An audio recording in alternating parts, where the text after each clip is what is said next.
Assalamualaikum warahmatullahi wabarakatuh. Bismillahirrahmanirrahim. Nahmaduka ya ghafuru ya syakuru. Masalli wa sallim barik ala sayyidina maulana Muhammadin wa ala alihi wa sahbihi aswa'in nama ba'du. Kita tidak bosan-bosan cerita ini karena ini khazanah kita. Di kitab Nailul Ma'mul itu, di kitab Usul Fiqih, saya berkali-kali cerita ini karena ini untuk menunjukkan bahwa Quran itu liqaumi ya'qilun, liqaumi yatafakkarun. Ada seorang kiai, seorang ustadz, kiai dulu itu emang orang soleh, alim terus jadi kiai. Kalau kiai sekarang tuh macam-macam, nganggur terus ingin jadi kiai, terus daftar gitu. Ada lowongan di yayasan, masuk ingin jadi ustadz, karena dengar ada gajinya. Dulu tuh udah ada seperti itu udah. Makanya dulu tuh kalau ustadz kiai pasti soleh karena dia alim terus ingin orang lain tuh mendapat ilmunya. Kalau sekarang nggak ada yayasan sehat, guru gajinya sekian. Yang nggak ingin jadi ustadz tuh daftar. Karena ada gaji. Apalagi ada kabar, ada gaji, ada mes, ada... Wah, yang daftar banyak. Tapi mentalnya ada kiai sebetulnya. Ya kalau sampean tanya itu baik dah Gus. Ya setengah baik. Ya maksudnya setengah baik, ya ada baik. Ngajar itu kan baik. Tapi setengah saja karena motifnya itu nyari gaji, bukan ingin mencerdaskan umatnya Rasulullah SAW.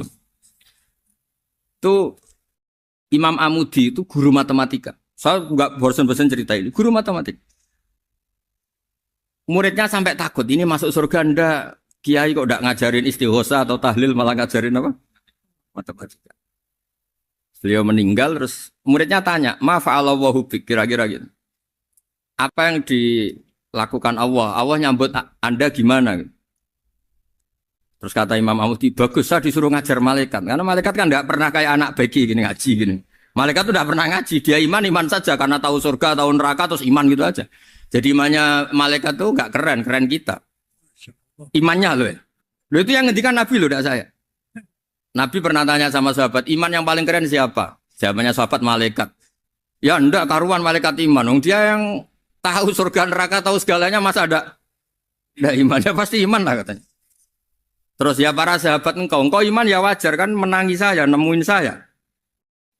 Yang hebat itu orang-orang yang tidak melihat saya, tidak saya didik tapi tetap iman. Karena dididik akal, ya tadi dididik Quran, apa dididik Quran. Sama siapa? Teks bahasa Arabnya masa enggak? Terus Imam Amudi kata Allah, suruh dia ngajarin para malaikat cara menemukan saya. Malaikat dikumpulin terus Imam Amudi disuruh ngajar. Sama singkat kata-katanya Allah di mimpi itu. Istadilla ala wahdaniyati. Bihadrati malaikati. Tolong ajarkan cara menemukan saya padahal Anda ini manusia yang tidak melihat saya. Anda di Jakarta kan lihatnya gedung-gedung. Paling jadi khayal terus nikmat lah Anda ikut punya tapi ikut nikmati. Orang desa-desa kalau ke Jakarta itu pokrol. Wah di Jakarta itu gedungnya tinggi-tinggi, tidak kayak kampung sini. Lu udah ikut punya, ikut bangga. Di Jakarta orangnya cantik-cantik, tidak kayak orang sini. Padahal dia ya dapat orang cantik gitu. Jadi Allah itu saking pinternya, miskin-miskin ya bisa berkhayal dan bahagia. Nah, itu alhamdulillah betul. Akhirnya itu apa ini anak-anak begini saya tak niati ngajar standar anak-anak akademik. Terus pertama yang diajarkan hanya bilang gini, sama siapa teknya? Ya malaikat wahi para malaikat. Terus beliau bilang, nisbatus naini wassalasah ila malanihayatalahu nisbatul far'i ilal asli. Angka itu jumlahnya berapapun, 2, 3 sampai triliunan. Semuanya itu nisbatul far'i ilal asli. Binisbat ilal wahid, nisbatul far'i ilal asli. Angka 2 ya cabangnya 1, 3 ya cabangnya 1, 1 triliun ya cabangnya 1. Tetap yang asal usul adalah angka 1. Itu nangis semua malaikat. Cara Jawa itu mandekman kue iman kaya imanku. Makanya imannya umatur Rasulullah SAW itu PD-nya, yakinnya kayak imannya malaikat. Kalau Tuhan itu 1. Karena angka agak bisa dimulai kecuali dengan angka 1. Makanya nisbatus naini wassalasah ila malani hayatalahu iku nisbatul far'i ilal asli. Semuanya itu nisbatnya cabang ke induk. Berarti semua alam raya ini tetap asal usulnya 1. Yaitu qul huwallahu ahad. Nah, itu namanya akal. Umatnya Rasulullah itu ditinggali mukjizat akal lewat panduan Quran sehingga meskipun kita tidak menangi Rasulullah, tidak menangi sahabat, kita tidak tahu malaikat Jibril, tapi cara iman kita ini tidak kalah keren. Yakin hakul, yakin. Terus kedua, gambar. Kamu gambar rumah, gambar hewan, gambar apa saja, mesti dimulai satu titik. Entah gambar kamu bagus, entah jelek, tetap dimulai satu titik. Nah, titik ini namanya nuktotul wujud. Semua alam raya dimulai dari satu titik, yaitu nuktotil wujud. Makanya Quran dimulai bismillah, dan bismillah itu dipilih sama Allah pakai pertama ba itu ada titik. Itu kata semua ulama, itu titik itu singkatan dari bi kana makana wa bi yakunu mayakun. Karena saya semuanya ada. Bi itu karena saya. Jadi makanya santri-santri beki tidak usah bayangkan kamu jadi wali terus bisa terbang ke Mekah, tidak usah. Kalau terbang ke Mekah ya sudah umroh aja bayar. Kalau enggak ya maklaran KBH atau apa. Pokoknya cari gratis. Ya gratis kan ya. Dapat orang 10 gratis. Satu. Terus orang enggak umroh-umroh dirayu-rayu supaya umroh. Repot. Itu pelanggaran fikih itu. Kalau orang punya utang itu wajibnya nyaur utang dulu gitu. Wah repot. Saya itu juga sering bingung di kampung-kampung. Gus sama umroh. Kenapa? Dapat gratisan. Minta uang saja buat nyaur utang. Enggak boleh. Wah, secara fikih yang wajib itu nyaur utang bukan umroh. Enggak boleh Gus diminta uang, enggak boleh, harus umroh. Udah gitu saya ini bingung Gus mau umroh. Enggak nikmati. Kenapa? Disuruh ngajar Gus. Repot semua kalau ibadah mergawe ya jadi bingung semua. Ya saya mohon anak-anak BK semua yang seneng Quran itu harus seneng sampai kayak saya sehingga tahu mencari Tuhan dengan cara tauhid yang berbasis akal. Itu sedzahir imannya malaikat. Jika di klasmen iman itu manusia ulul ilmi, kita-kita yang nekuni ilmu itu nomor 1 prakteknya. Karena nomor 1 itu Allah karuan kan, syahidah wa, Allah kan gak tertandingi, syahidah wa annahu la ilaha illallah, terus wal malaikatu. Malaikat kan karuan karena langsung menyaksikan surga, dan ketiga apa? Wa ulul ilmi. Berarti prakteknya kan nomor 1. Kalau kompetitornya semuanya manusia, ulul ilmi nomor berapa? 1 kan? Nah nomor 3 kan dari Allah, malaikat, ulul ilm. Berarti kalau kompetisinya antar manusia nomor berapa? 1 kan?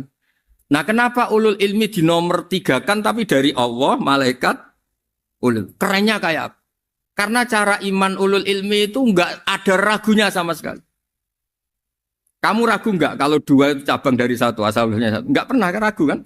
Semua gambar seruat apapun dimulai dari 1 titik. Ragu enggak? Enggak kan? Nah, imannya umatnya Nabi karena dipandu oleh Quran itu seyakin itu, sehakul yakin itu. Nah, itu terus Jubair bin itu jadi iman. Am khuliqu min ghairi syai'in am humul khaliq.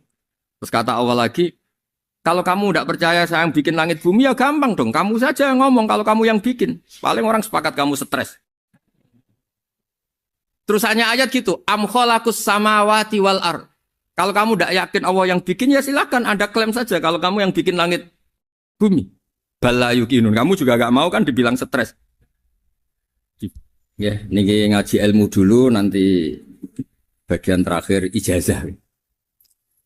Bismillahirrahmanirrahim. Ini riwayatul Bukhari. Haddatsana Abdullah bin Yusuf, haddatsana Les, haddatsana Sa'id al-Maqburi an-Nabi Hurairah radhiyallahu anhu qala an-Nabiy sallallahu alaihi wasallam. Ma minal anbiya'i nabiyyun illa qad u'tiya minal ayat ma mithluhu amana alaihil bashar. Wa innama kana alladhi utituhu wahyan awhahu wa ilayya fa arju an akuna aktsarahum tabi'an yaumal qiyamah. Dados kita tahu semua nabi itu punya mukjizat. Ya, semua nabi itu punya apa? Mukjizat. Mukjizat itu hal yang luar biasa yang memastikan manusia itu tidak bisa menyainginya atau menandinginya. Dan rata-rata mukjizat Nabi dulu itu fisik. Misalnya ontanya Nabi Soleh itu kan onta tapi keluar dari batu, itu kan aneh. Aneh sekali. Atau tongkat Nabi Musa bisa simsalabim mengeringkan laut apa? Merah. Semua Nabi itu punya mukjizat dan semuanya berbentuk fisik. Kecuali mukjizatul Rasulullah Shallallahu Alaihi Wasallam itu berupa Al-Quran. Al-Quran itu konsep ilmiah. Terus kata Rasulullah SAW, tapi saya karena Quran itu justru berharap pengikutku besar dan sampai hari kiamat. Sekarang kita logika ya. Andekan kamu punya tongkatnya Nabi Musa. Kalau kamu suka uang, kepikirannya dijual apa dipakai? Kalau kamu suka uang, pakai. Kalau kamu ahli suudon itu pikirannya ndak, ini asli ndak. Karena yang melihat di Turki itu ya sebagian gitu. Kalau yang suka perdukunan itu bayangkan tuh miliknya. Mungkin dipakai ngakali orang atau apa, pokoknya bayangkan tuh miliknya. Kalau yang kolektor pikirannya itu nanti ini laku berapa. Tapi kalau peneliti mungkin pikirannya itu ini asli apa enggak? Bukti aslinya apa? Repot lah. Lagi pula kalau kamu punya utang terus mau apa? Istri kamu marah mau apa? Kalau pakai tongkat. Nah, beda dengan mukjizatnya Quran itu semuanya apa? Ilmiah.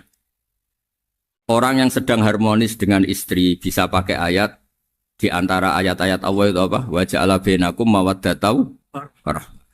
Nanti kalau ditakdir cerai, saya tidak menyarankan cerai. Kalau ditakdir cerai, itu masih dimotivasi sama Allah. Wa iya tafarroqa yughnillahu kullam min saati. Jika suami istri itu cerai, jangan-jangan suaminya dapat istri lebih baik, istrinya nanti dapat suami lebih baik. Jadi yang masa lalunya ada keprahara. Kan banyak orang suaminya meninggal ketika nikah lagi ditanya, kangen sama suami pertama, alhamdulillah ini lebih baik. Padahal suaminya yang meninggal itu berharap istrinya ini kangen, ternyata dia sudah syukur dapat suami yang lebih baik. Jadi Quran itu menunggui kita ila yaumil qiyamah. Kita tidak bunuh diri, itu ya barokahnya Quran. Karena problem apapun kita dinasihati apa sabar, apa dinasihati sabar. Kan nggak mungkin kamu pegang tongkatnya Nabi Musa, punya masalah apa saja ngelihat tongkat, bisa apa tongkat. Tapi kalau Quran kan nasihat, solusi. Makanya Nabi berharap dengan Quran ini, saya berharap pengaruh saya, pengikut saya terbanyak ila yaumil qiyamah. Terus beliau dikomentari begini sama, ini Fathul Bari, sarahnya Bukhari.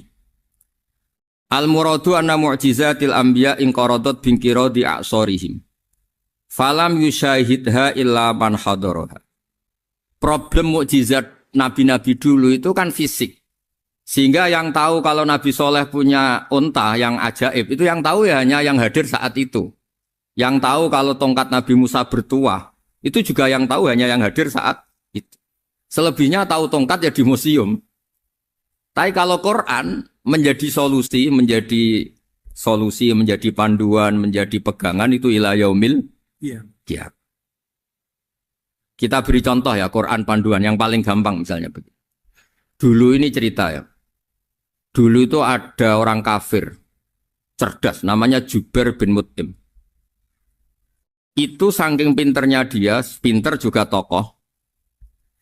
Itu sebagai delegasi pembebasan Asra Badrin. Jadi tawanan-tawanan perang Badar itu mulai dulu ya ada negosiasi mau dibebaskan. Terus orang-orang kafir ini menugaskan namanya Jubair bin siapa? Mut'im. Ini ada di Bukhari. Karena ini ngaji di Jakarta. Kalau orang nggak tahu hadis juga tanya ini sahih enggak gitu. Wong nggak tahu kok tanya itu aneh. Padahal kalau dibodoni itu ya nggak tahu. Tapi ya tetap tanya hadisnya ini sahih enggak. Ini kata kiai apa kata nabi ini ya. Memangnya kata nabi kamu dengar kan ya lewat kiai. Emang. Setelah itu Jubair itu datang ke Medina. Dengerin, datang ke mana? Medina. Kemudian dengar Nabi baca Wattur pas sholat maghrib. Jubair karena Nabi dulu gak ada hotel, gak ada pondok ya. Pondoknya Nabi hanya sufah itu. Nabi baca maghrib, bukan diskusi, bukan debat. Baca Wattur wa kitabim mastur firrokim mansur wal baitil ma'mur wasaqufil marfu wal bakhril masjur. Terus. Kemudian sampai pada titik ayat am khuliqu min ghairi syai'in. Masa manusia atau alam raya yang maujudat, yang nyata, yang wujud nyata. Kemudian asal-usulnya itu ketiadaan. Ini kan hadhil alam maujud. Alam ini kan nyata. Masa sesuatu yang nyata, penciptanya itu tidak nyata. Jadi nggak mungkin ada faham nihilisme. Kalau faham nihilisme berarti melahirkan teori begini.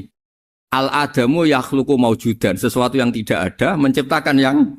Itu kan akal nggak bisa nerima. Kalau sesuatu ini ada, penciptanya pasti ada. Terus Akhirnya Jubair bin Mut'im itu simpuh di depan Rasulullah terus bilang, "Ya Muhammad, kada qalbi ayatir." Hampir saja hati saya terbang. Kalau riwayatnya Imam Ahmad, faka'an nama sudi qalbi, hati saya dihancur. Semua teori yang saya bawa untuk ngelawan kamu sekarang luluh semua, hancur semua. Yang benar adalah teori Anda bahwa Tuhan itu satu dan Tuhan itu ada sebelum semua makhluk. Coba kalau Nabi Muhammad ada Jubair bin Mut'im terus menyembunyikan tongkat dekat mihrab, terus dilihat ini apa? Paling pikirannya ini dari kayu apa? Terus yang bentuk tongkat itu tukang pemahatnya siapa? Kok kurang keren kalau di Blitur gimana ya? Kan malah panjang. Kira-kira kalau mukjizat itu dari tongkat itu malah panjang. Panjang lah pokoknya panjang. Lagi pula kamu coba kan nggak ngarah mandi, itu yang mandi kan nabinya bukan tongkatnya. Coba tongkatnya Nabi Musa coba anak-anak beki itu. Dipakai mukul kucing aja tidak mesti mati itu. Jadi nggak jelas mukjizat-mukjizat seperti itu nggak. Tapi kalau Quran menunggui sampai saking hebatnya Quran, teori rasionalitas soal kampanye di mana-mana. Tingkat validitas, tingkat kebenaran Quran itu bahkan bisa diuji tanpa membuktikan. Tanpa apa? Cukup pakai akal. Ya terus saya teruskan. Fala yamurru terus al-murad anna mu'jizatil anbiya in qaradat binqidari a'sam wa mu'jizatul Qur'an mustamirratun ila yaumil qiyamah. Wa kharquhu lil adat fi uslubihi wa balaghatihi wa ikhbarihi bil maghibat. Terus kata ini yang ngarang Fathul Bari sarahnya Imam Bukhari. Fala yamurru asrun minal a'sar illa wa yadharu fihi syai'un mimma akhbaru bi annahu sayakun yadullu ala sihhati da'wahu. Wa hadza aqwal muhtamilat. Wa takmiluhu fil ladzi ba'da wa qilani ya anal al makna anal mukjizat al madiyah kanat khissiyatan tusyahadu bil absar kana qoti soleh wa asa Musa. Mukjizatnya nabi-nabi dulu itu hanya penyembuh, hanya pelengkap, hanya nuruti keinginan mata. Seperti dahsyatnya apa? Laut Merah diseblak apa dipukul sama tongkatnya Nabi siapa? Itu semuanya itu hanya memanjakan mata. Urusan mata. Terus wow itu. Tapi kalau mukjizatnya Nabi Muhammad itu berdasar akal. Maksudnya berdasar akal nih dengerin ya. Dengerin betul. Ketika Laut Merah terus tersibak kan wow itu keren kan. Terus kita bilang menyimpulkan wah kita tidak akan mampu. Itu bodoh sekali kesimpulan kita tidak akan mampu. Meskipun bikin nyamuk Anda juga tidak mampu. Loh untuk memutuskan tidak mampu saja kok sampai pertunjukan seperti itu tuh laopo cek goblok gitu. Nah kalau kita karena umat yang pinter untuk memaksa kita nggak mampu, Allah bilang Inna wa la yastahi ayadriba mathalam ma ba'ud. Kita melihat nyamuk langsung berkesimpulan tidak mampu. Saya berkali-kali cerita nyamuk itu sudah kecil, masih punya urat, uratnya kayak apa? Masih punya kuman, kumannya seberapa? Ya enggak? Nyamuk itu kecil, punya organ tubuhnya punya urat. Itu kalau kamu pinter, antara tongkatnya Nabi Musa menyibak Laut Merah sama nyamuk itu sama-sama berkesimpulan melahirkan satu faham bahwa kita tidak mampu. Loh, untuk memaksa tidak mampu saja kok menuju pertunjukan ada onta keluar dari batu. Nakotu soleh, ada tongkat yang bisa mengeringkan laut. Cik goblok ya. Lah kita alhamdulillah ada jenis goblok yang seperti ini. Untuk ikrar bahwa Allah itu hebat ala kulli syai'in cukup lihat nyamuk. Kagum kan? Sudah tidak usah bikin hidup. Saya berkali-kali mencontohkan. Para pemahat tak suruh bikin patung gajah itu mampu. Tak suruh bikin patung nyamuk kalau bisa.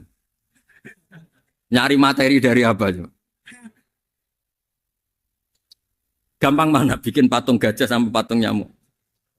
Gajah, makanya Allah bikinnya contoh itu untuk ijaz itu pakai nyamuk bukan pakai. Itu kalau ustadz-ustadz yang agak jorok malah contohnya nyamuk Gus. Itu kecil. Itu kayak apa? Di dalamnya dia hamil. Itu anaknya kecil lagi, telurnya kecil lagi itu gimana itu cara bikin itu? Makanya di sini ini ada kitab Itqon itu komentarnya itu lucu. Ini kitab Al-Itqon karangannya Imam Suyuti. Ini persis komentar saya tadi yang. Kata Imam Suyuti, pengarang kitab Itqan, wa ya imma khissiyah wa imma akliyah. Jadi mukjizat itu ada yang fisik, bisa dilihat indra, panca indra, bisa dilihat akal. Wa aktsaru mu'jizati Bani Israil kanat khissiyah li baladatihim. Bilada itu goblok. Wakil lati basoirihim. Dasar wong goblok. Mukjizat itu ngenteni sing wow. Maksudnya dasar wong untuk ngakui Allah hebat saja kok nunggu hal-hal yang seperti itu. Paham ya? Mergo likil lati napa aklihim. Wa aksaru mu'jizati hadil ummah akliyatun li farati dzakaihim wa kamali afwahihim. Dan mukjizatnya umat ini semuanya berdasar akal karena sudah cerdas.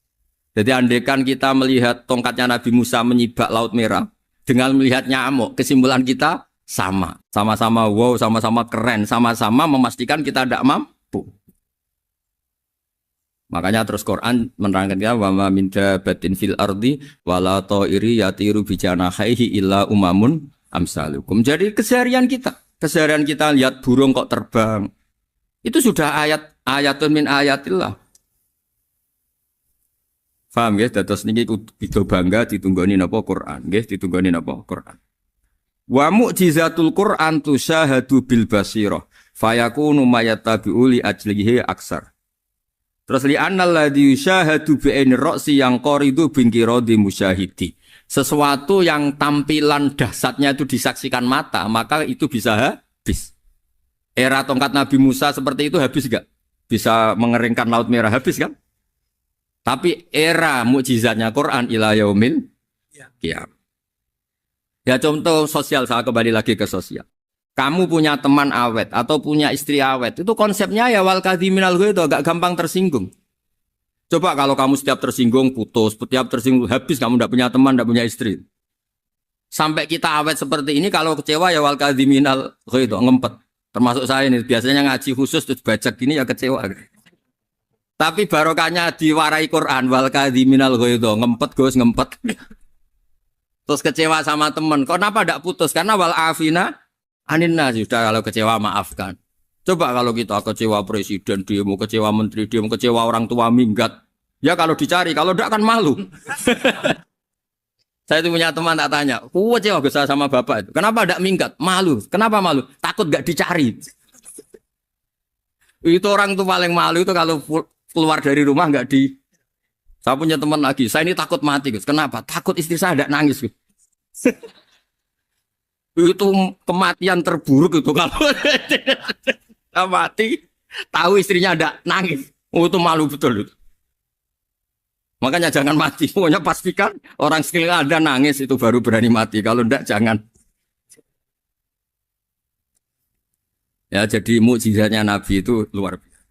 Nah ini terus saya teruskan ya, makanya mukjizat terbesarnya Nabi adalah Al-Quran.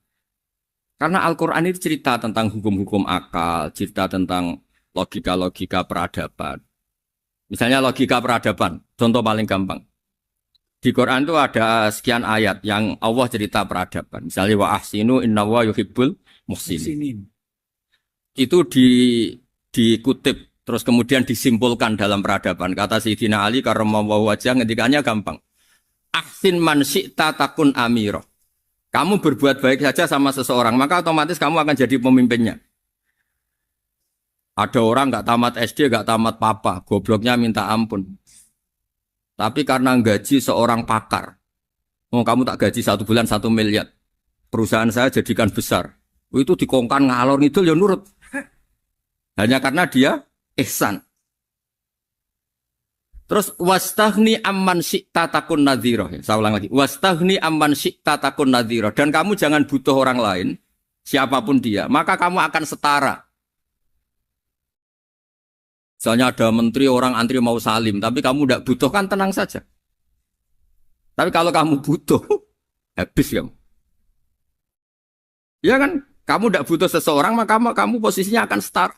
Kamu harus sopan karena punya utang jasa. Kalau nggak punya apa-apa kan setar. Ya enggak? Misalnya kamu jajar rektor atau jajar menteri, jajar apa saja. Kalau kamu tidak punya utang kan, kamu jajar menteri tidak punya utang. Sama jajar satpam tapi punya utang, takut mana?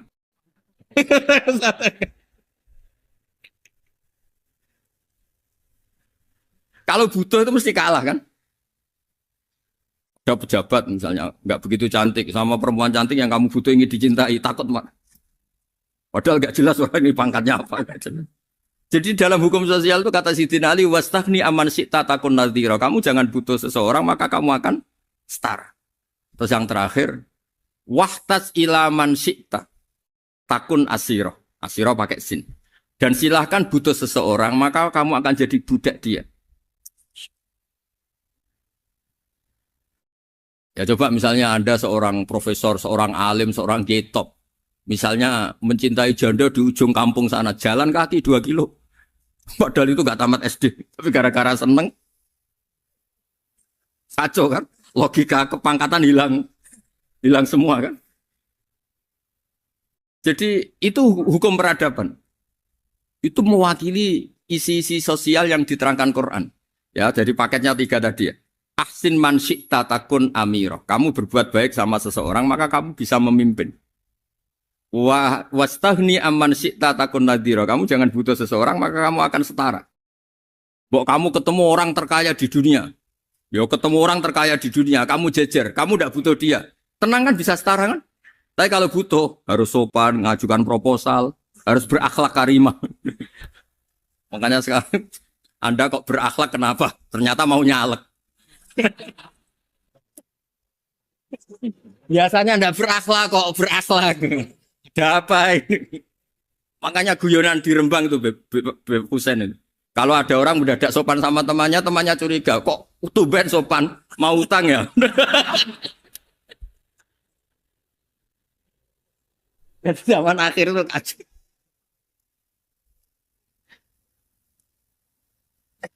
Ya di semua daerah gitu ya sama Pak Rektor ya. Kalau ada teman biasanya nggak sopan kok sopan, itu temannya curiga. Ini Pak Rektor UI ikut kaji. Kok tumben sopan? Ada apa ya? Karena di mana-mana orang butuh itu pasti beretika. Kamu punya teman paling berdua. Kalau mau utang berakhlak gak? Atau misalnya kamu punya adik cantik terus punya teman berdua. Kalau cinta adik kamu berakhlak gak? Biasanya nggak sama sekali nggak berakhlak. Gara-gara butuh menjadi berakhlak. Ya jadi hukum sosial itu ya kuncinya 3 tadi. Ahsin man syi'ta takun amiro. Wastahni amman syi'ta takun nadhiro. Terus wahtas ila man syi'ta takun asiro. Kalau kamu butuh seseorang pasti kamu dibikin hina. Asir itu tawanan. Nah, Quran itu bicara sosial itu lengkap. Dan itu yang nunggui kita. Kita punya tetangga yang kurang baik, ya seneng. Punya tetangga baik, ya seneng. Kata Imam Syafi'i, saya berkali-kali cerita. Kok seneng semua Imam Syafi'i? Ya bagus lah. Kalau yang seneng saya enak lah. Dijak jagongan, dijak ngopi enak. Yang nggak seneng saya, gak ngarah utang. Uang itu nak, kamu punya tetangga gak seneng kamu. Aman kan? Aman. Gak akan pinjem uang kan? Pinjem mobil. Uang gak seneng kok. Makanya Imam Syafi'i itu kalau ngedikan luar Syafi'i, diceritain orang. Ya Aba Abdillah bagiannya. Ya Aba Abdillah orang itu gak seneng kau. Bagus lah. Loh kenapa bagus? Waman asa'a ilaika faqad atlaqaka. Orang yang gak seneng kamu maka membebaskan kamu. Gak akan pinjam uang, pinjam mobil, gak akan ganggu waktu kamu kan gak seneng. Justru yang seneng-senengi masalah pinjam terus. Imam Syafi'i itu orang yang anggap dunia itu selesai. Ada yang cerita, ya Aba Abdillah, orang yang tadi cium tangan engkau, yang hormat engkau, di luar maki-maki engkau, ngerasain engkau, ngata-ngatain engkau. Ya bagus lah. Kok bagus gimana? Berarti saya wibawa, depan saya tidak berani. Berarti saya wibawa, di depan saya tidak berani. Berarti itu makomnya sudah kulillah, sumadarhum fi khawdihim, yal'abun, sudah dunia itu selesai, sudah agak penting semua. Nah itu kalau kamu anak-anak beki ahli Quran, sudah ayatnya kulillah, sumadarhum fi khawdihim, yal'abun, sudah lihat Allah saja agak penting, makhluk-makhluk itu. Dah makhluk semua agak penting, sepenting Allah.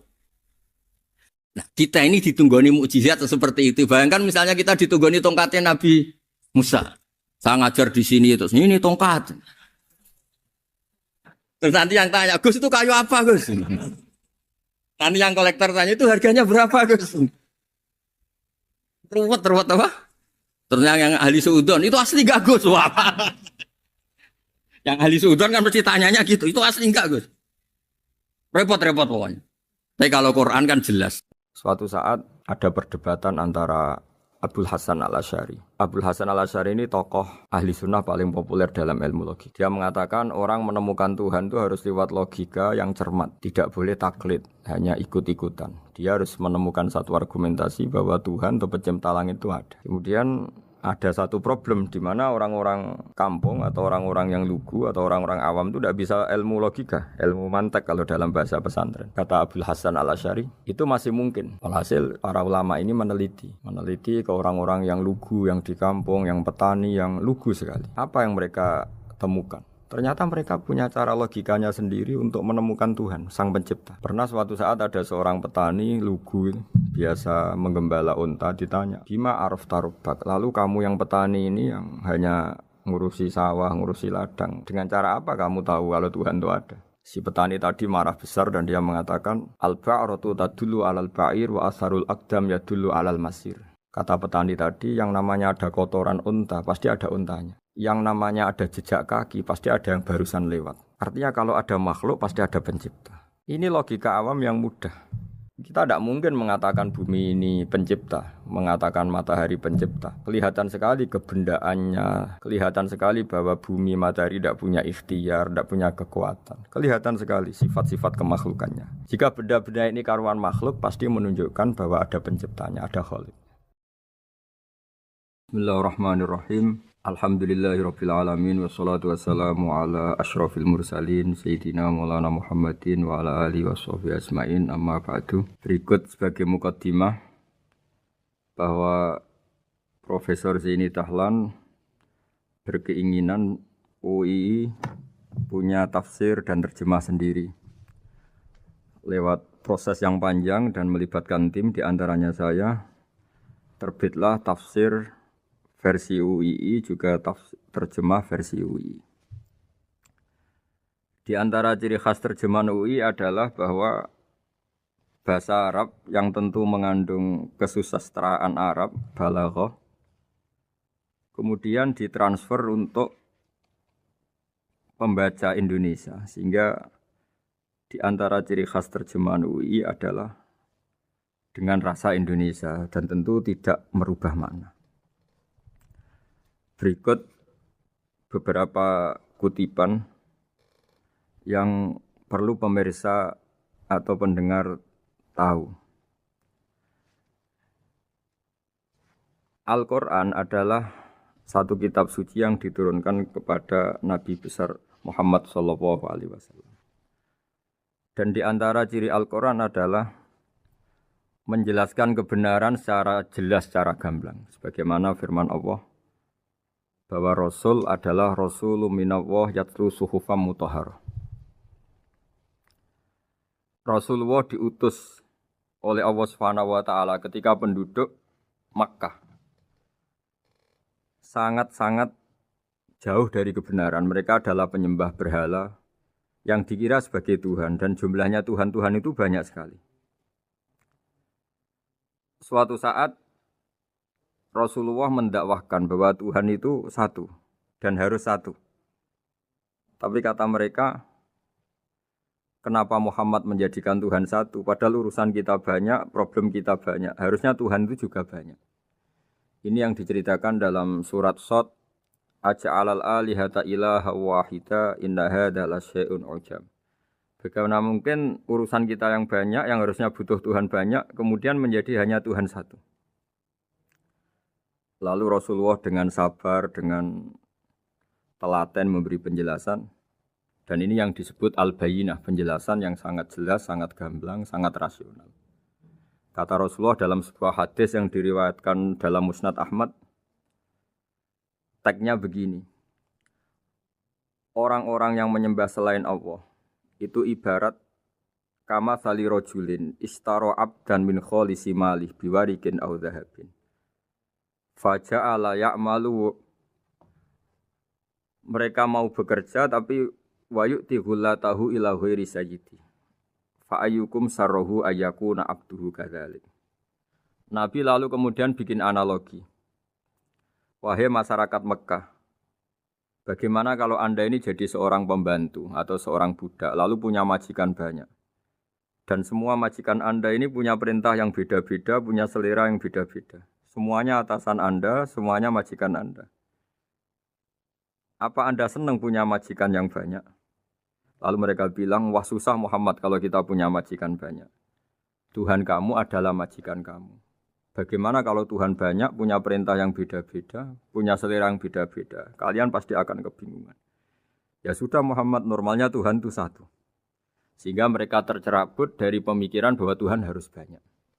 Ini yang dimaksud dalam surat Al-Bayyinah. Lam yakunil ladzina kafaru min ahlil kitab wal musyrikina munfakina hatta ta'tiyahumul bayyinah.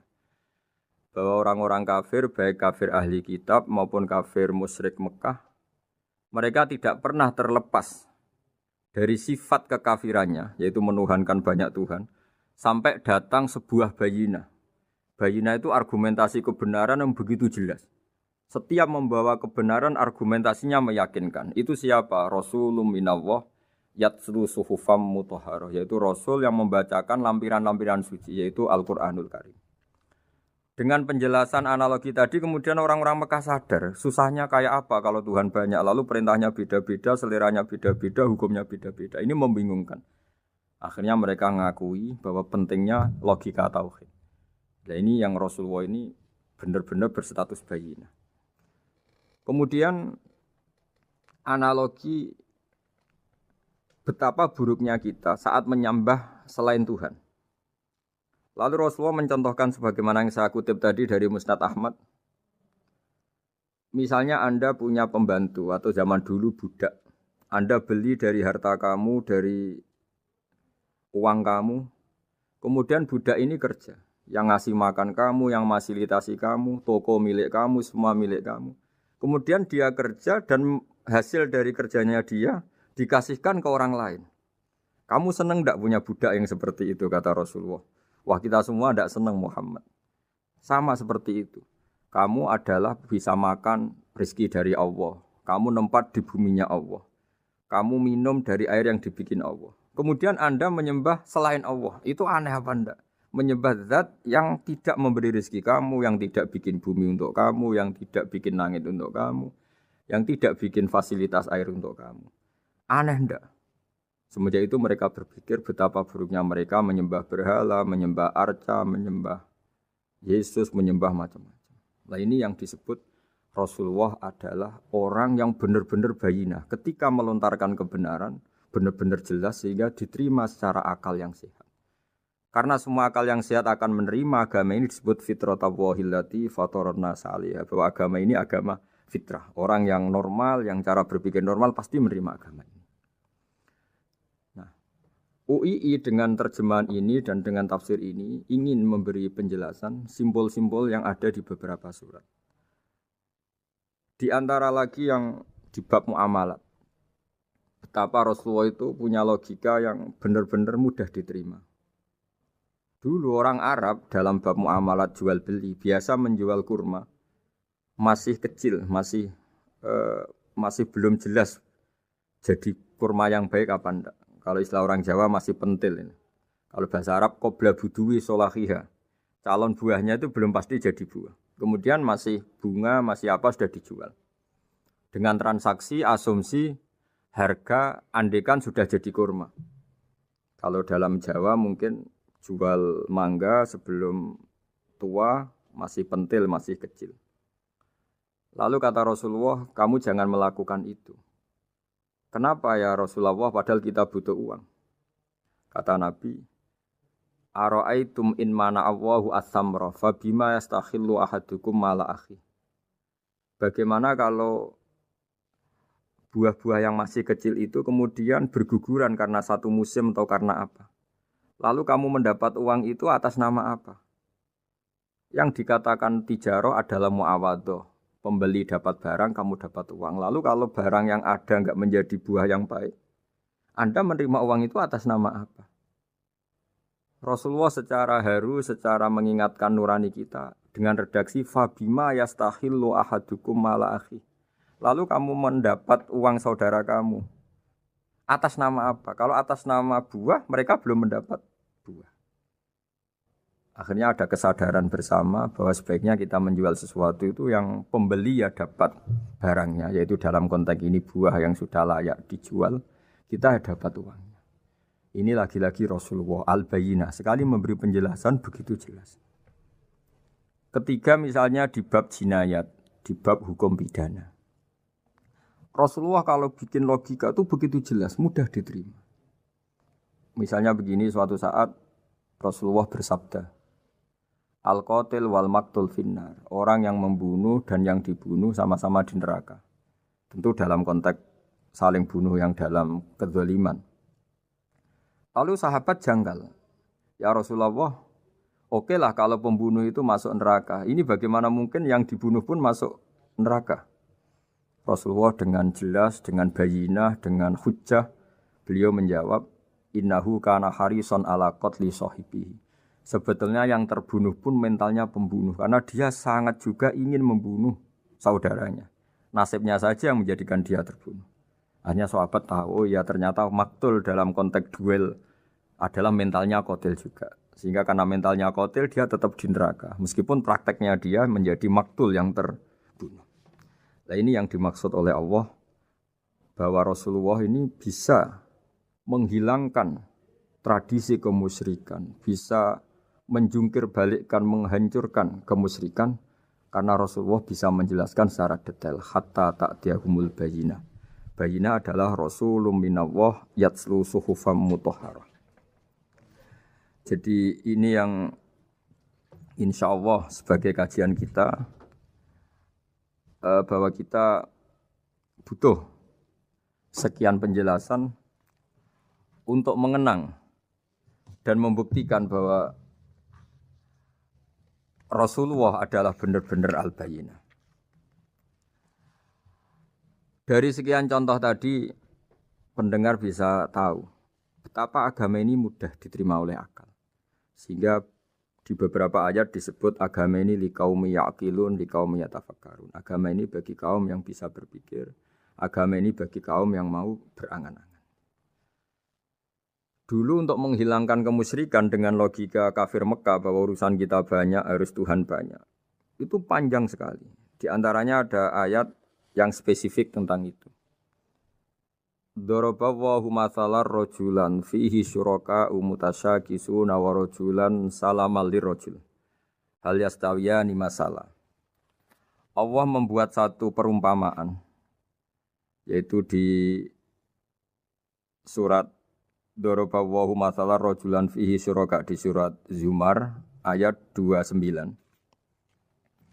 Allah membuat satu perumpamaan bagaimana andaikan Anda jadi seorang pembantu atau asisten. Lalu Anda punya majikan banyak yang seleranya beda-beda.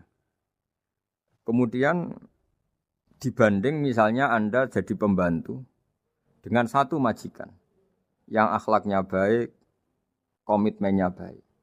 Anda milih mana? Lalu orang-orang kafir Mekah menjawab, Muhammad tentu kita milih punya majikan satu yang baik. Kalau majikannya banyak kita jadi repot.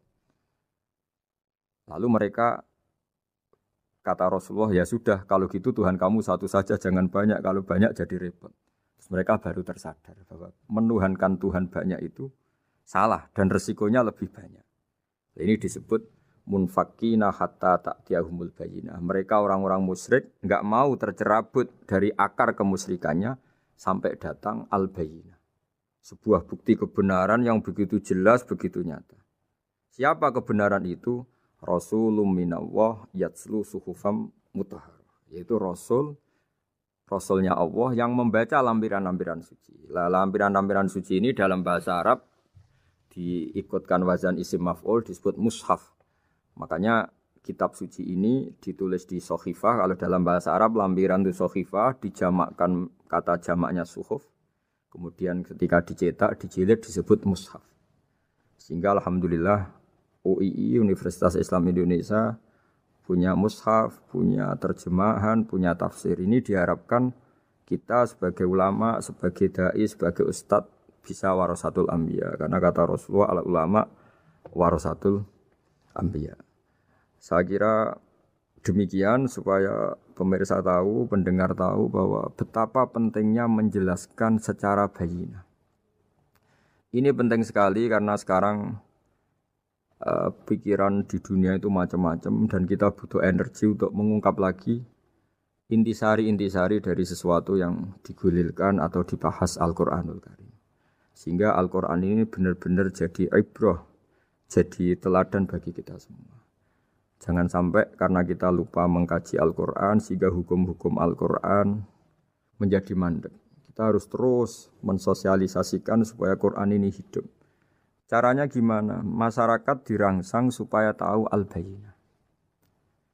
Contoh yang terakhir sebelum menutup perjumpaan kali ini, misalnya dulu orang kafir Mekah itu janggal. Karena mereka juga punya kajian bahwa Nabi itu bersyarat harus turunan dari bangsa Israel. Karena semua Nabi itu pasti turunan Nabi Ibrahim.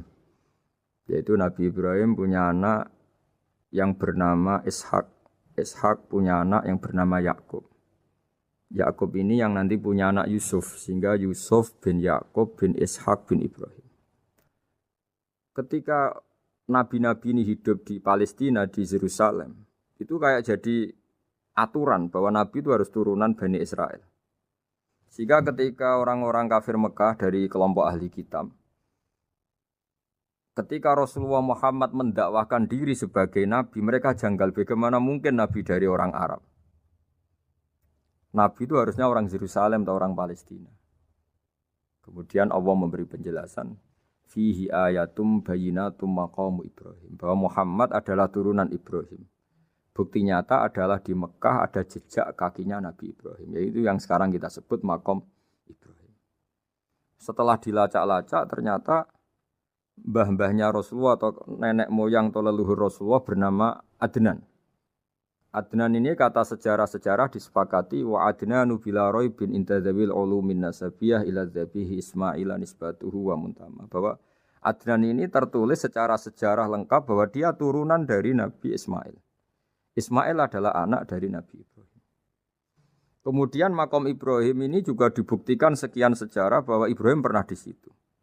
Yaitu ketika Hajar, ibu dari Ismail, kesulitan nyari air, lalu lalang lari antara Safa dan Marwah, kemudian kita kenang sekarang bernama Sa'i.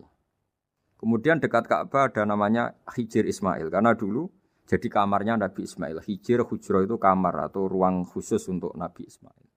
Sehingga jelas sekali bahwa Ibrahim, Ismail, Hajar pernah hidup di Mekah. Lalu lagi-lagi orang kafir Mekah yang dari kelompok ahli kitab sadar bahwa Muhammad jadi nabi layak karena dia juga turunan dari Ibrahim alaihis salam. Ini yang disebut fihi ayatum bayyinatum maqamu Ibrahim, bahwa di kawasan Mekah, kawasan Bakkah atau kawasan Hijaz jelas sekali ada jejak-jejak Nabi Ibrahim. Lagi-lagi ini bayyinah. Nah, bayyinah ini yang bisa menghilangkan sifat kemusyrikan, sifat kekufuran. Karena lewat penjelasan yang panjang ini kemudian benar-benar diketahui bahwa Muhammad jadi nabi itu sah. Karena dari segi dakwahnya benar, perilakunya benar, hujahnya benar. Sekarang dari segi nasab juga benar karena beliau termasuk keturunan dari Nabi Ibrahim alaihissalam lewat jalur Ismail. Ini penting kita ketahui dan perlu kita kaji supaya istilah-istilah di Al-Quran kita tahu. Makanya banyak istilah di Al-Quran misalnya wattaba'tu millata abai, kita ngikuti agama leluhur kami. Di situ disebut ada Ibrahim, ada Ishak, ada Ismail, ada Yakub. Kenapa demikian pendengar? Bahwa karena agama ini butuh tradisi. Dan tradisi ini menjadi komunitas sosial. Sehingga ketika tradisi ini sudah mantap, insya Allah lewat kebenaran agama ini akan menyingkirkan kemusyrikan. Contoh paling mudah begini, Nabi itu melarang orang menyembah batu. Tapi kemudian dalam tradisi Islam sendiri ada orang sholat kemudian sujud. Yang secara zahir sujud itu mencium batu atau mencium masjid tempat kita sujud. Apalagi kita mencium Hajar Aswad. Secara kasat mata seakan-akan kita ini menghormati betul Hajar Aswad. Sehingga orang kafir mencibir. Muhammad itu aneh. Dia melarang kita menyembah batu tapi dia sendiri mencium Hajar Aswad seperti itu. Dia sendiri menyembah batu. Orang kalau sujud seakan-akan seperti itu. Tapi lewat penjelasan Nabi bahwa kita sujud hanya kepada Allah. Kita kalau sujud baca sajadah wajhililladzi khalaqahu wa sawwarahu wa syaqqa sam'ahu wa basarahu bihaulihi wa quwwati fatabarakallahu ahsanul khaliqin. Wajah kami sujud kepada zat yang menciptakan wajah kami, yang mengasihi kita pendengaran, yang mengasihi kita pandangan. Hanya Allah saja yang ahsanul khaliqin, hanya Allah saja zat yang paling baik dalam penciptaan. Ini penting sekali saya katakan bahwa sehingga sujud kita yang seperti itu adalah simbol tawadhu. Tidak ada kaitannya dengan kita ini menyembah batu. Sehingga kita tradisikan ke anak-anak saat sujud baca subhana rabbiyal a'la wa bihamdi. Kita ajarkan mereka bahwa semua selain Allah adalah ciptaan Allah. Jadi andai kan nggak ada tradisi tauhid yang dijelaskan begitu detail. Saat kita haji bilang labbaik Allahumma labbaik, labbaik la syarika lak labbaik. Innal hamda wan ni'mata laka wal mulka la syarika lak. Ya. Setiap kita haji mengitari Hajar Aswad kita bilang nikmat semua dari Allah. Enggak ada syarik bagi Allah, enggak ada mitra bagi Allah, enggak ada sekutu bagi Allah. Sehingga karena ini kita maklumatkan, kita kumandangkan. Meskipun umat Islam itu mencium Ka'bah, mencium Hajar Aswad, enggak akan disalahfahami ini bentuk penuhanan kepada Hajar Aswad atau kepada Ka'bah. Karena kita ungkapkan innal hamda wan ni'mata laka wal mulka la syarika lak. Enggak ada syirik, enggak ada mitra bagi Allah. Sehingga dari sekian talbiyahnya Rasulullah kita tahu ini bentuk pemaklumatan tauhid. Bahwa tauhid harus dikumandangkan lewat kalimat-kalimat thayyibah, lewat pemikiran-pemikiran logika hujjah bahwa Tuhan pasti satu dan yang jadi Tuhan hanya Allah Subhanahu wa taala. Karena andekan ini tidak dikumandangkan, kemudian ada ritual yang secara lahir kasat mata nyium Hajar Aswad. Nanti seperti tuduhannya orang kafir bahwa Islam itu aneh, melarang menyembah batu, tapi nyatanya ada ritual mencium batu. Sebab itu tidak menjadi aneh ketika Imam Bukhari termasuk rawi besar, termasuk hadis sahih yang meriwayatkan Sayyidina Umar atau Umar radhiyallahu anhu.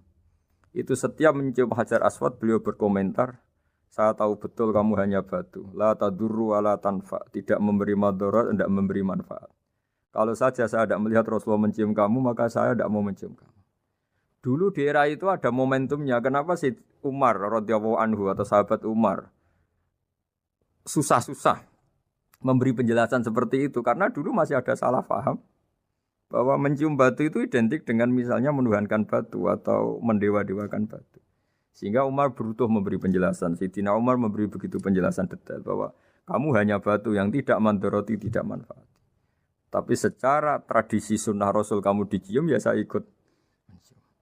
Ini penting sekali penjelasan-penjelasan seperti ini, maklumat-maklumat seperti labbaik Allahumma labbaik, sehingga semua ritual Muslim tidak disangka atau tidak disalahfahami sebagai pemuja materi. Lagi-lagi penjelasan yang detail ini disebut al-bayyinah. Rasulun minallah yatslu suhufam mutahharah. Kemudian ayat berikutnya disebut fiha kutubun qayyimah, bahwa dalam kitab suci Al-Qur'an itu banyak aturan-aturan atau catatan-catatan yang begitu lurus, begitu benar. Tentu karena kita ini orang Indonesia yang kalau mengakses langsung bahasa Arab mungkin kita masalah. Sehingga alhamdulillah Universitas Islam Indonesia menerbitkan seri terjemah juga seri tafsir, dan sekarang dibantu lewat acara ini kita berusaha atau membantu para pendengar untuk lebih memahami lebih jauh. Sahabat Indonesia yang kami hormati, berikut kita mulai kajian tafsir yang dikeluarkan oleh UII. Mari kita mulai dengan surat Al-Baqarah. Bismillahirrahmanirrahim. Alif lam mim. Dzalikal kitabul la raiba fihi hudal lil muttaqin. Di sini diterjemahkan Alif lam mim ini termasuk ayat-ayat yang oleh para ulama dianggap mutasyabihat. Artinya kita tidak boleh memaksakan maknanya. Kita cukup iman bahwa itu dari Allah Subhanahu wa taala. Ini termasuk ayat-ayat yang kita percaya bahwa ada makna yang diinginkan Allah, tapi kita tidak perlu menduga-duga Apa sepersisnya makna itu? Dzalikal kitab la raiba fih, kitab ini tidak ada yang diragukan. Hudal lil muttaqin, petunjuk bagi mereka yang bertakwa. Sahabat Unisia yang kami cintai, yang kami hormati, muttaqin dari kata kerja ittaqa yattaqi ittiqaan. Maknanya adalah menjaga diri. Ada 3 kelas muttaqin dalam terminologi para ulama, istilah yang dikeluarkan para ulama. 1, muttaqin orang yang menghindari perilaku syirik atau perilaku kekafiran. Sehingga menurut para ulama, apapun faseknya seorang mukmin, apapun kelirunya orang mukmin, misalnya pernah mencuri, pernah korupsi, pernah apa saja, masih dianggap mukmin karena dia masih bertauhid la ilaha illallah Muhammadur Rasulullah. Ini muttaqin yang paling kelas pokok, kelas bawah. Kemudian ada muttaqin kelas kedua, yaitu mereka yang menghindari dosa besar tapi tidak bisa menghindari dosa kecil. Misalnya bisa menghindari dosa zina, tapi dia bisa menghindari dosa melihat perempuan yang bukan mahramnya, yang bukan halal bagi dia. Ketiga muttaqin paling ideal yaitu menghindari dosa besar, juga menghindari dosa kecil, bahkan menghindari sesuatu yang tidak penting. Ini yang dalam terminologi ulama disebut para wali atau para ulama, yaitu yang dalam ayat ala inna awliya Allahi la khaufun alaihim wa lahum yahzanun. Ini penting kami jelaskan kelas-kelas muttaqin supaya bahwa mukmin tidak pernah keluar dari status iman meskipun dia pernah melakukan satu kesalahan besar. Karena yang dikatakan mukmin adalah siapapun yang meyakini kebenaran risalah Muhammad. Risalah yang dibawa Muhammad berarti dia mukmin. Soal dia melakukan dosa atau apa saja itu menjadikan dia fasik tapi tidak keluar dari status mukmin. Ini yang dimaksud dalam sebuah hadis, man qala la ilaha illallah dakhalal jannah. Siapapun yang pernah melafadzkan la ilaha illallah iman, maka dia pasti nanti masuk surga. Kemudian ada beberapa pertanyaan dari para sahabat dengan masa lalu orang itu yang macam-macam, Nabi tetap menjawab meskipun dengan masa lalu yang macam-macam. Sebab itu perlu dikaji serius, sebagaimana ada yang ditafsir Sawi bahwa muttaqin itu dari kata kerja ittaqa yattaqi ittiqaan atau ittaqa yattaqi taqwan. Ini maknanya orang yang menjaga diri. Tentu menjaga diri ini ada yang kelas premium, kelas sempurna. Jadi sesuatu apa saja yang bahaya kita jaga, termasuk dosa kecil, melakukan hal yang tidak penting. Ada orang mukmin yang hanya bisa menjaga dari dosa kekafiran, dosa kemusyrikan. Ini pun dengan segala kesalahannya masih ada kemungkinan dimaafkan Allah. Karena Allah pernah berfirman, innallaha la yaghfiru ayyushraka bihi wa yaghfiru ma duna dzalika liman yasha. Allah tidak akan memaafkan dosa syirik, tapi Allah masih bisa memaafkan atau masih berkenan memaafkan dosa di luar syirik. Kemudian yang perlu dimengerti oleh sahabat Unisia adalah makna la raiba fihi. Ini yang perlu kami ungkap, bahwa Al-Quran ini tidak ada keraguan padanya. Tidak ada keraguan ini yang mudah kita teliti karena kita orang Indonesia, mungkin rasa-rasa sastra Arab enggak kental. Mari kita teliti dari segi makna, karena makna ini rasa dan rasa itu universal. Begini misalnya, dulu orang-orang kafir Mekah karena mereka penyembah berhala, penyembah Tuhan-Tuhan yang banyak, itu memprotes. Mereka memanggil tentu masih Muhammad, belum ya Rasulullah. Muhammad, kamu mengajak ke Tuhan berapa? Rasulullah menjawab, ke Tuhan yang satu. Lalu mereka bertanya, Muhammad urusan kita ini banyak, problem kita banyak. Tuhan banyak saja tidak bisa menyelesaikan, apalagi satu Tuhan. Ini yang diceritakan dalam sebagian ayat disebut, Aja'alal alihata ilaha wahida inna hadza lasyai'un ujab. Bagaimana mungkin Tuhan itu satu? Harusnya Tuhan itu banyak karena urusan kita banyak. Lalu Rasulullah dengan bimbingan Tuhan, bimbingan Allah mendatangi mereka, kemudian Nabi menjelaskan, Tuhan itu adalah ketua kalian, Tuhan itu adalah pimpinan kalian. Bagaimana kalau Anda jadi pembantu kemudian punya majikan banyak, punya penguasa banyak, punya tuan banyak. Kemudian semua tuan-tuan Anda ini memerintahkan Anda dengan perintah yang beda-beda. Apa kalian mau punya majikan atau pimpinan yang banyak? Mereka menjawab tidak, Muhammad. Terus mereka akhirnya sadar bahwa problem Tuhan banyak itu tentu lebih sulit, lebih problem. Karena nanti perintahnya beda-beda, keinginannya beda-beda. Mereka akhirnya tersadarkan bahwa sebaiknya atau seharusnya memang Tuhan itu satu. Jadi Rasulullah SAW menjelaskan logika bertauhid itu dengan sekian variasi, dengan sekian logika. Kemudian Nabi kedua juga menjelaskan logika kompetisi. Kata Nabi yang karena bimbingan Allah diberi satu pengertian. Andai kan Tuhan itu 2 atau 3, kemudian berebut dalam tahta aras atau tahta yang di alam raya ini. Sebagaimana lazimnya para penguasa. Maka pasti ada yang menang, ada yang kalah. Dan yang kalah tentu gak layak sebagai Tuhan. Ini yang disebut wala ala ba'duhum ala ba'd. Tentu kalau Tuhan itu banyak, mereka akan berkompetisi, akan bertarung. Dan pasti pemenangnya ya satu, karena memang layak jadi Tuhan tetap satu. Sadarlah bahwa orang-orang kafir Quraisy, orang-orang kafir saat itu sadar pentingnya bertauhid.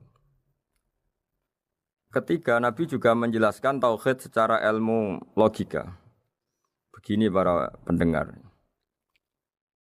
Kalau dalam teori ilmu tauhid yang agak jelimet dijelaskan begini. Jika ada 2 Tuhan, maka alam raya ini enggak menjadi alam. Logikanya adalah 2 Tuhan ini bisa kamu katakan sama-sama kuat. Ketika sama-sama kuat kemudian ingin menciptakan langit. Yang satu ingin menciptakan bumi, yang satu menolak menciptakan bumi misalnya. Atau yang satu ingin menciptakan langit, yang satu menolak ingin menciptakan langit. Kemudian ternyata bumi ini terbukti wujud. Logika awam adalah yang berhasil menciptakan bumi berarti Tuhan. Yang gagal atau kudrohnya gagal, kemampuannya gagal tidak bisa menciptakan bumi, gagal menjadi Tuhan. Ini logika awam. Logika ini pun kita terima. Tapi kalau menurut logika ahli tauhid, ahli pakar-pakar logika, cara berpandangan begini. Ketika Anda mengatakan ada 2 Tuhan yang sama-sama kuat, kemudian terbukti yang satu mampu menciptakan bumi, yang satu tidak. Bahasa Anda mengatakan sama-sama kuat ini sudah batal dari awalnya karena terbukti bahasa Anda salah, sama-sama kuat ternyata yang satu tidak mampu. Sehingga dalam pikiran orang-orang ahli tauhid mengatakan membayangkan Tuhan saja itu enggak kebayang karena turunan kata ini pasti selalu salah. Karena tadi misalnya dikatakan andai kan ada 2 Tuhan, kemudian yang satu mampu menciptakan bumi, yang satu tidak. Padahal Anda tadi bilang sama-sama kuat, ternyata terbukti yang satu tidak kuat. Berarti kata Anda sama-sama kuat ini salah. Ini pula yang diajarkan Rasulullah lewat bimbingan Allah, lewat wahyunya yang disebut Lau kana fihi ma alihatun illallahu la fasadata. Karena kalau ada 2 Tuhan pasti kamu sifati sama-sama kuat. Ternyata sifat sama-sama kuat ini batal demi hukum karena ternyata yang satu tidak mampu menciptakan bumi. Atau kamu sifati 2 Tuhan ini sama-sama lemah. Itu tidak mungkin lagi karena ternyata bumi ini terbukti wujud. Pasti penciptanya ini tidak yang sangat kuasa. Jadi logika-logika tauhid sedemikian dibangun oleh Rasulullah lewat bimbingan Allah Subhanahu wa taala. Logika keempat supaya kita iman dan tambah kuat imannya adalah logika yang mudah dicerna oleh kebanyakan orang atau yang bisa diindra. Begini misalnya dalam sebuah ayat di surat Al-Kahfi, kemudian di awal surat Al-Ahqaf, kemudian di sebagian surat At-Tur, ada penjelasan begini. Ketika Rasulullah mengajak manusia menyembah Allah, kemudian orang-orang kafir tanya, lalu Tuhan kamu siapa Muhammad? Tuhan saya adalah Allah menciptakan langit bumi. Terus mereka berandai-andai, ada Lata, ada Uzza, ada Manat, ada Hubal. Itu Tuhan-Tuhan kami. Terus Rasulullah bertanya, apakah Tuhan-Tuhan yang kamu sembah itu memberi kontribusi saat langit dan bumi diciptakan? Mereka menjawab, tidak Muhammad, itu Tuhan-Tuhan yang kami bikin. Begitu juga asumsi tentang Tuhan-Tuhan yang lain. Apakah Isa ikut menciptakan bumi atau menciptakan langit? Tentu jawabannya tidak. Karena Isa lahir di bumi, orang tahu tanggal lahirnya, tahu tahunnya, dan sebelum ada Isa juga sudah ada bumi. Sehingga untuk menetapkan tauhid, berkali-kali Quran tanya, Amman khalaqas samawati wal ardo, siapa sih yang menciptakan langit bumi? Siapa sih yang menurunkan air dari langit? Siapa yang mengatur ini, itu. Akhirnya mereka menjawab, itu semua Allah Muhammad. Begitu juga kemungkinan setan, misalnya setan itu fisik atau makhluk atau apa saja yang tidak kita lihat. Kemudian setan itu lewat rayuannya, lewat tipu dayanya ingin disembah. Kata Allah menjelaskan ini, ma asyadduhum khalqas samawati wal ardi wala khalqa anfusihim. Kamu tidak perlu takut sama setan atau apalagi menuhankan setan. Setan itu tidak yang punya reputasi menciptakan langit dan bumi. Bahkan setan tidak bisa menciptakan dirinya sendiri. Ini menjadi pengetahuan bagi kita betapa bagi pakar-pakar tauhid, ahli tauhid, ketika setan nyatanya diusir dari surga, itu pun versi mereka. Versi mereka pun mengatakan seperti kita bahwa setan itu diusir dari surga dan ya keluar dari surga. Kalau setan itu Tuhan, tentu diusir gak mau karena di surga itu nikmat. Ketika setan diusir dari surga ya keluar, dia juga jadi makhluk yang hina dina. Berarti dia tidak punya kekuasaan bahkan pada dirinya sendiri. Dipaksa keluar dari surga ya keluar, dipaksa menjadi ahli neraka ya jadi ahli neraka, dipaksa jadi apa saja juga dia akan jadi seperti yang dipaksakan. Ini menunjukkan bahwa setan adalah tahta kudratillah, tahta qahrillah, tahta satwatillah, bahwa setan pun dalam kendali kekuasaan. Makanya Allah mengatakan kamu tidak usah menyembah setan, tidak usah nurut sama setan. Setan itu lemah sekali. Karena faktanya dia tidak bisa memaksakan keinginannya. Ini yang oleh Allah disebut dalam firman-Nya inna kaida syaitani kana dhaifa. Setan itu lemah sekali. Ini perlu saya sampaikan ke para pendengar Unisia bahwa bertauhid itu ada sekian logika. Logika kelima adalah logika orang awam. Awam sekali. Suatu saat ada perdebatan antara Abul Hasan al-Asy'ari. Abul Hasan al-Asy'ari ini tokoh ahli sunnah paling populer dalam ilmu logika. Dia mengatakan orang menemukan Tuhan itu harus lewat logika yang cermat. Tidak boleh taklid, hanya ikut-ikutan. Dia harus menemukan satu argumentasi bahwa Tuhan atau pencipta langit itu ada. Kemudian ada satu problem di mana orang-orang kampung atau orang-orang yang lugu atau orang-orang awam itu tidak bisa ilmu logika, ilmu mantek kalau dalam bahasa pesantren. Kata Abu Mansur, kata Abul Hasan al-Asy'ari, itu masih mungkin. Alhasil para ulama ini meneliti ke orang-orang yang lugu, yang di kampung, yang petani, yang lugu sekali. Apa yang mereka temukan? Ternyata mereka punya cara logikanya sendiri untuk menemukan Tuhan, Sang Pencipta. Pernah suatu saat ada seorang petani lugu, biasa menggembala unta, ditanya, Bima araf tarubak, lalu kamu yang petani ini yang hanya ngurusi sawah, ngurusi ladang, dengan cara apa kamu tahu kalau Tuhan itu ada? Si petani tadi marah besar dan dia mengatakan, Al-ba'ratu tadullu alal ba'ir wa asharul aqdam yadullu alal masir.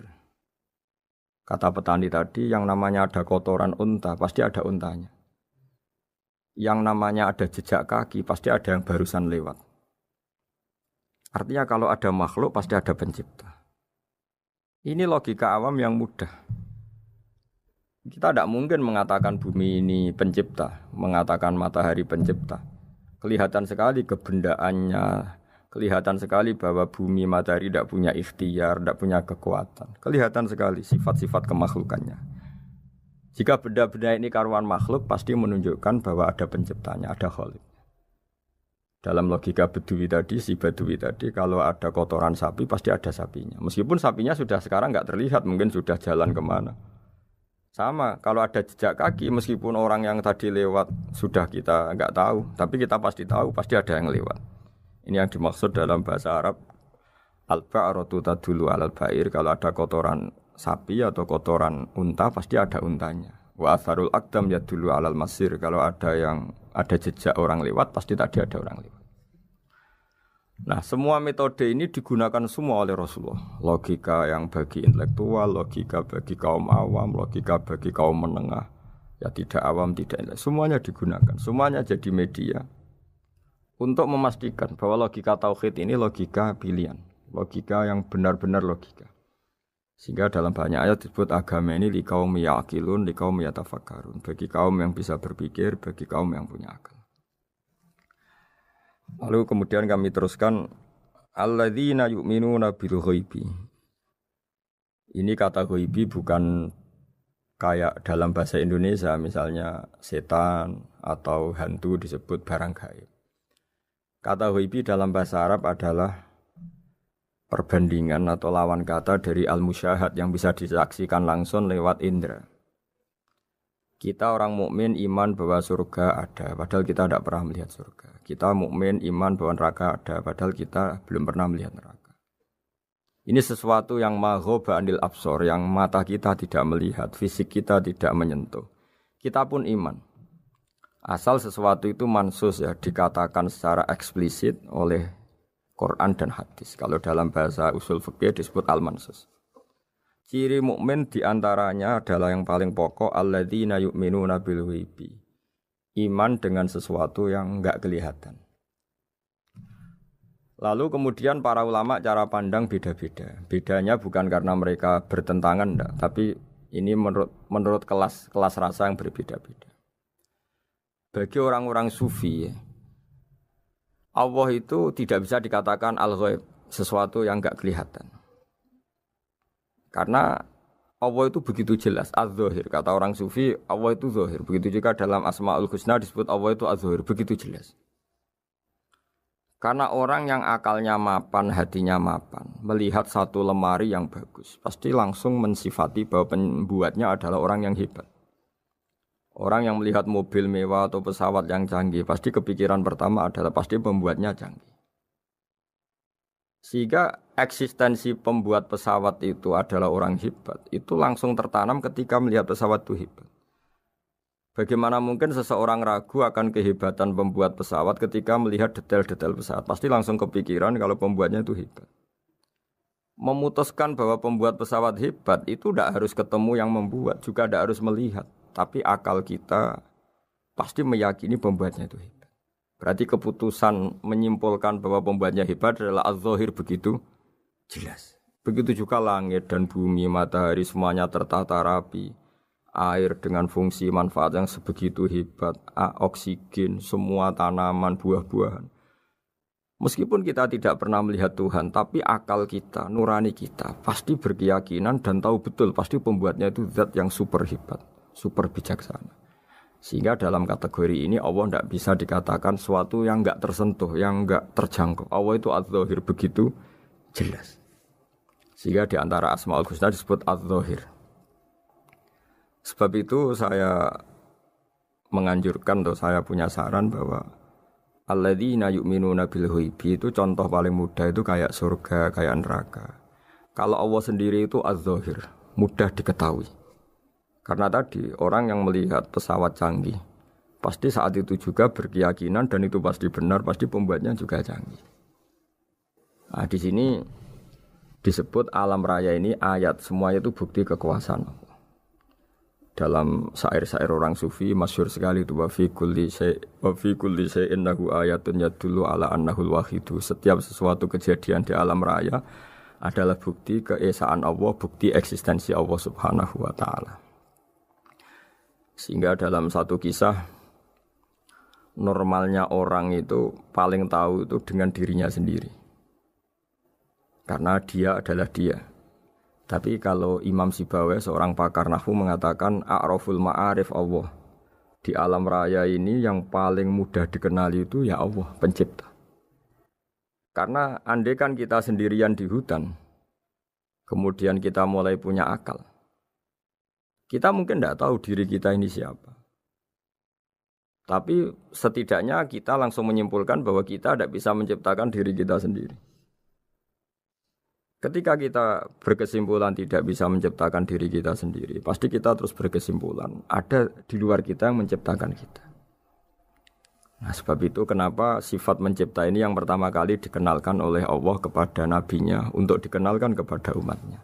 Yaitu disebut Iqra bismi rabbikal ladzi khalaq. Muhammad, bacalah dengan nama Tuhanmu. Sifat Tuhan yang paling mudah dikenali oleh siapapun adalah sifat pencipta. Karena ketika seseorang yakin dia lahir sudah ada bumi, dia lahir sudah ada langit, dia pasti akan tahu bahwa dia ada penciptanya. Sehingga paling mudah mensifati Allah atau mensifati Tuhan adalah bismi rabbikal ladzi khalaq. Terus kemudian di antara ciri orang baik adalah wa yuqimunas shalat. Kemudian beriman kepada yang gaib, menegakkan salat. Kata menegakkan adalah dari kata menjaga aturan-aturan atau sesuai aturan-aturan salat. Kita tahu dalam salat ini ada beberapa syarat yang harus dipenuhi. Misalnya harus wudu, harus suci di tempat yang suci. Terus ada syarat-syarat dalam internal salat, dia harus baca Fatihah, harus tumakninah, macam-macam. Itu eksistensi definisi salat. Kemudian kata berdiri juga diartikan para ulama, eksistensi sholat harus diketahui secara publik, secara sosial. Karena sesuatu itu punya eksistensi kalau jadi konsensus atau diakui oleh publik. Di sini agama mewajibkan sholat jamaah. Kata banyak ulama, jamaah itu fardu kifayah, bahkan ada yang mengatakan fardu ain. Harus dijalankan orang banyak secara massal dan harus di tempat yang terbuka. Sehingga kata para ahli fikih, andaikan ada orang jamaah di dalam rumah tidak diketahui oleh banyak orang, belum mencukupi atau belum menggugurkan kewajiban jamaah. Sehingga eksistensi sholat harus diketahui secara publik. Sehingga dulu Rasulullah itu kalau sholat ya di masjid dan masjidnya terbuka. Sampai sekarang kita pun menyaksikan semua umat Islam kalau sholat di masjid yang terbuka. Sehingga dunia non-muslim pun tahu bahwa dalam Islam ada ritual, ya, ada ibadah yang bernama sholat. Hikmah kedua dengan cara terbuka seperti ini, sholat itu menjadi gak pernah rubah mulai zaman Nabi sampai kiamat. Dengan tradisi jamaah berarti kaifiyah atau cara sholat ini permanen. Bapak kita sholat ya seperti itu, imam seperti itu, anak cucu kita akan meniru kita ya seperti itu. Sehingga gak ada varian-varian yang hanya berdasar subjektivitas musolli yang sholat. Taruh saja kita misalnya jadi seorang sufi yang baru takut sama Allah atau baru usul kalau dalam bahasa sufi. Kemudian kita sholat sendiri di rumah, mungkin dengan gaya menangis, terseduh-seduh, macam-macam. Ini tentu tidak baik sebagai standar sholat. Begitu juga ada anak atau pedagang yang kesusu atau tergesa-gesa, kemudian sholat hanya sekian, 2 menit, 1 menit. Ini juga agak baik. Meskipun itu boleh dilakukan individu-individu, tapi kalau dalam sholat jamaah, orang harus manut imam, dan ada standarnya, misalnya tumaknina itu biqadri subhanallah, jadi ada ukurannya. Ini penting saya utarakan bahwa hikmah jamaah itu bukan sekedar dapat pahala 27 kalau sendiri, dapat pahala 1 itu enggak. Tapi ini menjaga eksistensi sholat supaya ya seperti ini terus sampai kiamat. Sehingga orang Indonesia atau orang Afrika, orang mana saja, itu ketika haji atau ketika saling berkunjung di negara lain, itu enggak akan kaget dengan cara-cara sholatnya, karena seluruh dunia kaifiyahnya caranya sama. Ini semua barokah dari jamaah. Maka Rasulullah itu enggak banyak ngendikan tentang caranya sholat, beliau hanya ngendikan shollu kama ra'aitumuni usolli. Sudahlah kamu pokoknya makmum saya, nanti caranya kamu sholat sama seperti saya seperti ini. Sehingga kata menegakkan sholat adalah bisa kita tegakkan kalau kita aparat negara ya bikin-bikin aturan supaya eksistensi sholat gak terganggu. Kalau kita seorang kultural juga mensuasanakan sholat dan supaya kefiahnya atau caranya sholat ini benar kita tradisikan jamaah. Sehingga anak kecil ngikuti yang besar, yang bodoh ngikuti yang pinter dengan satu cara. Itu barokahnya jamaah. Sehingga wa yuqimunas sholat itu sholat kita dirikan baik secara personal dengan cara-cara tumaknina, kita suci di tempat yang suci, maupun kita tegakkan, kita maklumatkan, kita jadikan konsensus bahwa sholat ya seperti ini. Sehingga ada khayal-khayal lagi dalam Islam. Misalnya nyuwun sewu ada aliran yang mengatakan Ya kalau Tuhan itu kan enggak bebas arah, bebas tempat. Terus dulu pernah ada orang sesat sholat sampai 4 rakaat 4 arah, alasannya Tuhan itu tanpa arah. Enggak akan terjadi seperti itu. Karena ijma'nya umat Islam, konsensus umat Islam akan menolak faham yang seperti itu. Jadi saya mohon sekali, ini pentingnya jamaah. Dengan jamaah maka caranya sholat, cara meyakini madhab kiblat dan sebagainya terjaga ila yaumil qiyamah sampai hari kiamat. Terus sifatnya orang mukmin lagi wa mimma razaqnahum yunfikun, dan menafkahkan sebagian rezeki yang kami berikan. Ya ini termasuk zakat, sedekah. Jadi ada sebuah riwayat mengatakan inna fil mali haqqon. Harta itu ada haknya, yaitu zakat. Tapi ada juga saran inna fil mali haqqon siwa zakat, di luar keharusan zakat juga ada hak-hak kita untuk memberikan sebagian rezeki kita. Taruh saja misalnya saya punya uang 10 juta. Secara nisab zakat belum sampai 1 nisab. Karena 1 nisab itu sama dengan nilai 84 gram emas. Itu kalau diuangkan, kalau 500 ribu ya sekitar 42 juta. Tapi kita sebelum punya 1 nisab pun tetap ada keharusan mengeluarkan sebagian. Yaitu tentu dalam fikih kita wajib mengeluarkan uang untuk anak kita, untuk istri kita. Itu yang wajib-wajib. Kemudian ada sosial, kita nyumbang masjid, nyumbang yatim piatu, macam-macam. Sehingga kata para ulama, ciri utama mukmin diantaranya adalah melakukan zakat, baik zakat yang fardu maupun zakat yang sunat. Karena kata zakat itu dimaknai fardu, sebetulnya definisi para ahli fikih untuk membedakan zakat yang wajib dengan sedekah. Tapi sebetulnya zaman dulu enggak ada seperti itu. Zakat itu maknanya bersihkan harta. Sedekah dari kata sedekah bukti benarnya iman. Jadi sedekah dari kata dari kosakata sedekah yasduqu sidqan, sesuatu yang membuktikan kita loyal itu disebut sedekah. Kita nikah, mas kawin di bahasa Arab kan sedekah dari kata sedekah juga. Kita bukti iman, loyal, kita sedekah. Bukti bahwa kita teman akrab disebut siddiq atau sodik. Kalau dalam bahasa Arab teman namanya juga sodik karena cara bertemanan secara benar, secara loyal.